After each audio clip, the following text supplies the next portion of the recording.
What stops people from becoming successful is you look at your end goal and you see how far you are from it, and then a year later you realize you're still not there and you get frustrated. That's not how you measure success. Success is not how far you've gotten. Success is how far you've gotten from where you started. And you have to take inventory of your life, man. You gotta, as a young person, you gotta go, okay, I'm 19 and I got my first speaking role. Average person don't get the first speaking role at 19, man. So you gotta be okay with that. And I'm gonna drop this piece of jewel on you, man, that success is a process. It's an arduous process. I'm still in the process. I gotta mentor boys, especially for young people, man, because I've been young and I wanted it so bad and I had nothing, man. So you gotta understand this thing called success is a process.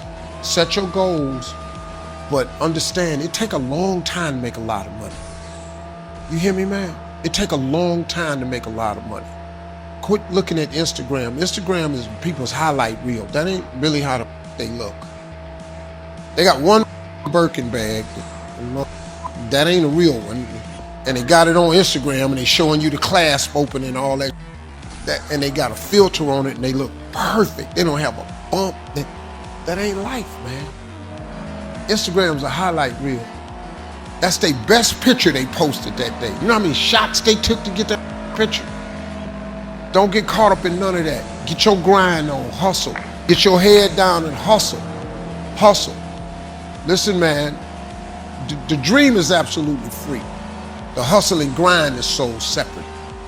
It's two different things. You know, dreaming is one thing. Goals is putting work clothes on your dreams.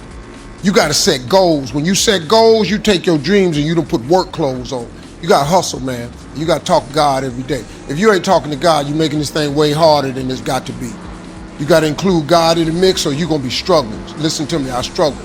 God, you don't put God in this thing, you're gonna be wandering around for a long time. When you sat down for 30 minutes with students and only discuss their dreams, here's what happens. Once a child informs you of their dreams, you have the key to unlock his ability to learn. Because if a guy says, I want to fly an airplane, well then guess what? You got to get good at science, you got to get good at math, and now school becomes incredibly important to fulfill the dream. See, but if you never ask a child what he dreams, and you're always telling him, you got to go to school, do your work. Nah, man, you got to find out what makes him tick. So finding out what a person dreams about, I don't know if you really noticed this or not. Education's never mentioned in the Bible. But if you dream of being a dentist, then guess what? You got to get good at reading. You got to get good at science. So now you can get them to do better in school because you got a reason to be good in school. But if you never give a child a reason to be good in school, that's the problem we have in the school system. That's my advice. They could have saved a lot of pain with me because I don't give a about history. I don't. I'm not really good at math. I'm good at addition, subtraction, and multiplication. I know how many days I come to work. I know how much I make each day, and I multiply that, and I know how much you owe me. That's all I need to know. The whole time, my whole ambition